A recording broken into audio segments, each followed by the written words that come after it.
Hey, Sean, the numbers show that you guys have one of the more effective halfback screen games in the league so far this year, and it certainly played a role in the offense on Sunday. I'm just curious from your perspective, what has gone into making that an effective weapon for you?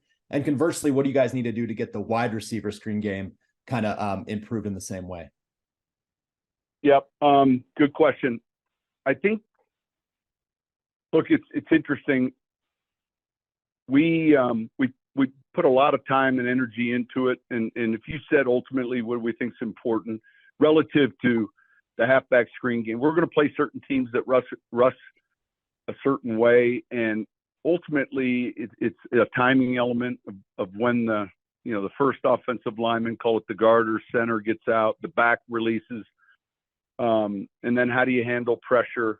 It hadn't been just always clean in training camp. We've had some tough looks where we've gone back and looked closely at it. So we spent a lot of time on it. And part of that is patience at the running back. There's certain backs that are really good at the screen game, and some backs just maybe not so much. And then the receiver screen game needs a little work, I would say. And I think it's a fair statement. So we got to go back and look at what are the variables? What are other teams doing well? Are we calling them at the right time? Do we need to look closely at our formations? But I do feel like, we were unaware of like exactly where we ranked with that. But nonetheless, we'll generally go into a game with 4 or 5 screen plays per game. Thank you. Go ahead, Parker. Yeah, hey Sean. I know it's never one thing when you take a bunch of sacks, but how would you sort of assess the way Russell's gotten the ball out of his hands, maybe Sunday, and then overall through the first half of the season? Yeah, I think it's too hard to clump. There's certain routes that you just know, hey, we're going to be a little bit more aggressive down the field, so that means the sack probability, rate would go up a little bit. There's certain routes from a timing standpoint. We know, the ball's coming out and it should never be a sack. So a lot of it has to do with the route design and the willingness to try to gain the yards at the catch point or deeper, or the latter, which would be throwing it quickly and you're prepared. Look, sometimes it's third down in a certain distance, and it just kind of irks me when I hear them say, well, he didn't get to the yard to gain. Well, I would say more than 2/3 of third downs in our league are caught south of that and then earned, because defenses obviously protect that yards to gain. So a lot of it has to do with the play design and what we're trying to accomplish. And Russ has been smart relative to those decisions. Go ahead, Brandon. Sean, without getting too into the weeds, and I know this timing is unique, and maybe you've had this in other years, but with the trade deadline falling and you guys having a bye, so I got to think your workload's a little lighter today and tomorrow. Do you anticipate maybe getting more calls or being more involved than you might if you were getting ready for a game the next weekend, just with relationships around the league of people that might be reaching out, or conversations with George, I guess, being more prominent than they would be in a normal game week? I think I wouldn't look at it that way. I mean, ultimately teams today, tomorrow, historically, you would say teams that feel like they're in a good run, and they feel like one piece can help them. I mean, we've seen typically the deals get done later in the process than earlier. We're not openly, and I said this yesterday, we're not openly or even remotely shopping anyone. And so, yeah, people called, sure they have. And typically the buyer wants the media to know they've called, not the seller. And so we're preparing right now. I've got a Buffalo cut up that I'm going to look at. I'm going to look at the league's touchdowns from yesterday. And I'm sure at some point I'll meet with George. But we're looking at the next opponent, and obviously it's a bye week, and then it's a Monday night game, so the schedule changes a little. But I don't know, to answer your question, that it's any different because we have a bye. I would say it's probably the same. And it's just a matter of what those other teams, what they deem is important. And it's hard to predict that. Go ahead, Mike. Yes, Sean, I was wondering, with all the passing rules that have, the NFL has implemented over the recent years, why there still seems to be room, especially lately, for teams running the ball kind of old school wise, not just you guys the last couple of weeks, but the Eagles and the Ravens and the 49ers all kind of run even to the point of smash mouth football. Why do you think the running game is, kind of back in a way? But I look, it may seem that way. I mean, I think, we could find examples last year of teams, the better teams, Philadelphia. I think Kansas City a year ago was running the ball much better than maybe they had in San Francisco. I mean, those contending teams, I would say if we looked up the numbers, were all top 15 rushing teams, many of them top 10. In the end, I think sometimes it doesn't have to be aesthetically pleasing to be effective. And I think the key is winning. And now sometimes that's going to require more balls thrown than others. When you get into the 4 minute, you get 6 or 7 extra runs that you get to see in your stat line, which is fine. But ultimately the key is winning. And it's the one way where you get to control the game relative to the clock and how it's played. Whereas the other scenarios, there's a little bit less control, incomplete clock stops, or, but I'm pleased with how that front's playing. We've got to continue to build on that with the play action game. And of course, our third down numbers were better yesterday. That was important. It's hard to have a good rushing day if the third down numbers aren't good. Go ahead, Eric. Coach, the broadcast showed a stat yesterday that Courtland is near the top of the league since he entered in drawing pass interference penalties. Is that a skill as a receiver to be able to draw those penalties? And what have you seen from Courtland this season? I know you said before the year that you wanted to see him back at his 2019 production. Yeah, and listen, I'm pleased. He's worked his tail off. Obviously, he's someone that is, super committed to what he's doing, his craft. I think, his size and ball skills probably have a lot to do with that.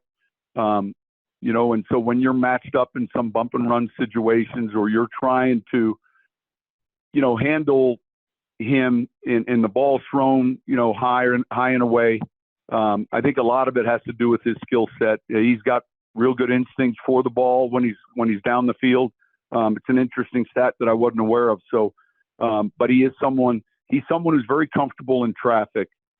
And, some guys are good with the noise and some guys aren't as good. And I think that's a real strong suit of his.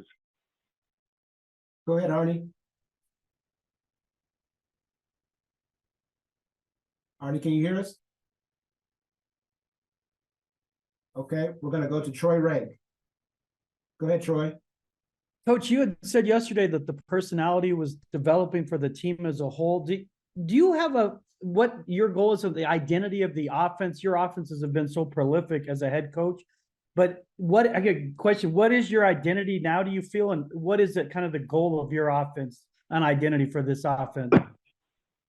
Yeah, I mean, look, I think it's a mistake to go in, especially new. And I mean, there's certain things that are musts relative to a running game, what you want to do relative to play actions and shots. Are we a finished product right now? By no means, yes. But at the same time, you're trying to figure out your personnel. Are we better at certain wide zones? Are we better at gap schemes? Are we better? What is it that we feel like we can throw well?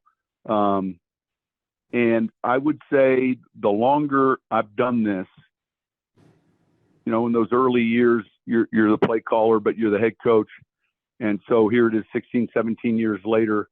You're much more wiser as to where you're at in the game and what needs to be done to win. In other words, one of the challenges, and I'm not saying it's wrong, these are just challenges. When the head coach, for instance, like Bill or somebody who oversees both sides has both coordinators, you're wanting to call the game that complements the defense, but the advantage sometimes of being the head coach that's either calling offense or defense is you can directly help contribute, and it's easier to be a little bit more aggressive when you feel like the opportunity exists. But I think as a team, I said it yesterday, we're beginning to develop our identity, what we feel like that can be or should be, and I think the same would be said for our offense and quite honestly our defense. And does it fit where I think it should be? I don't know that I came in with the idea that it was going to be this exactly, because that has to change relative to who your people are. And so what we were as an offense, like early in my career, was different than what we were midway through or towards the end. And so I think we're finding that out. Go ahead, Andrew. Yeah, Sean, Mike McGlinchey mentioned a couple of times last night that a win like that makes believers in the locker room. So when you're trying to get a program going, how important is a tangible result like that to getting the buy-in and that belief from the team? Yeah, I think Barry. I mean, I think that confidence and all those things, you can point to certain moments, and I think it's extremely important. I think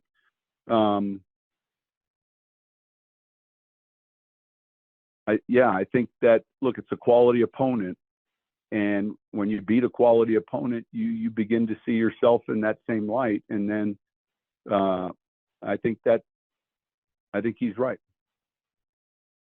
Go ahead, Zach.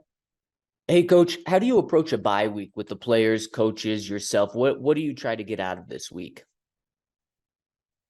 Well, good question. I'm going to go back a little bit. In my early years as a head coach, man, our record after the bye was like, it wasn't as.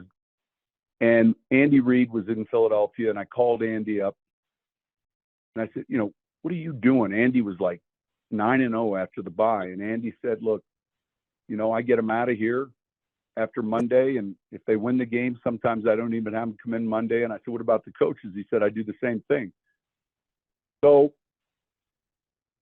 we started doing that in New Orleans and started having some success. Our guys are all in here today. We're meeting on the game, watching film of the game. They'll have a good break here. Everyone will be back in Monday.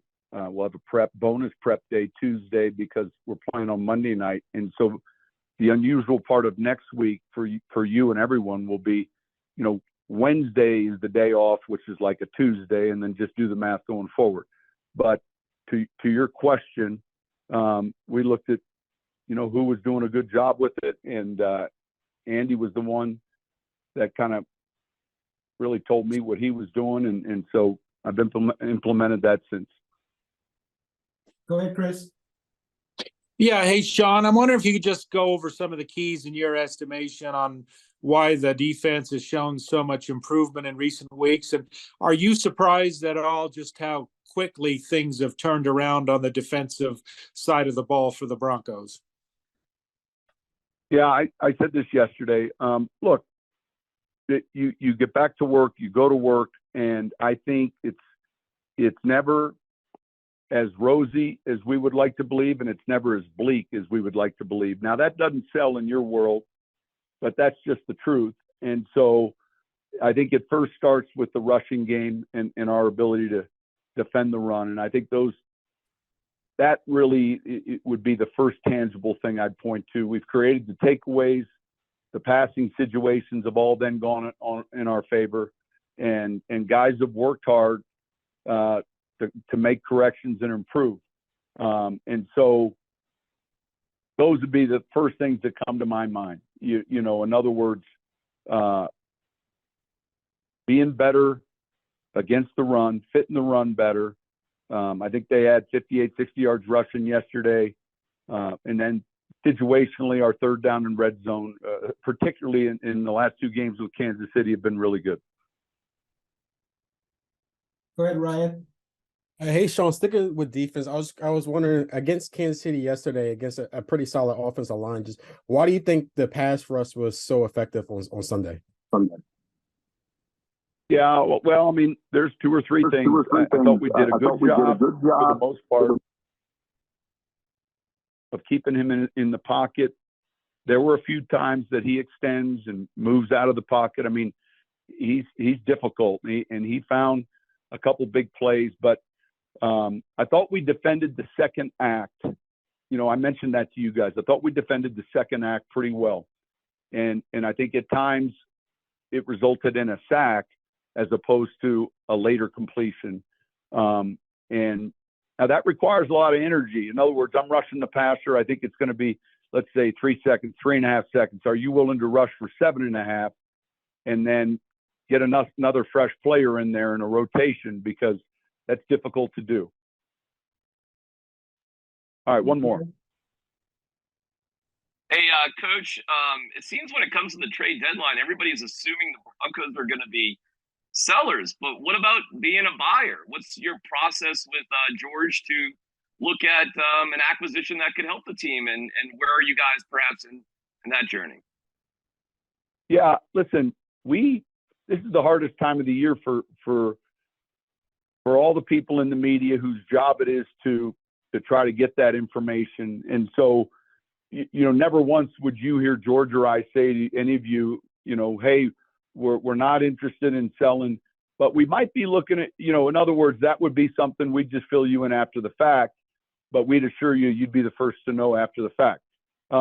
It's just, we have those discussions and we look closely at the roster, and then we look closely not only at the roster this year, but the roster moving in the following, you know, as you project out. And all of those things, you know, all of those things are important. And typically speaking, we're past that quarter pole, but most NFL rosters change the most in those first 4 or 5 weeks. You've seen us add a few players. Obviously, some guys go to the practice squad. That'll continue to some extent. And look, there's nothing to say that we might not be in that business. All right. Thank you, guys.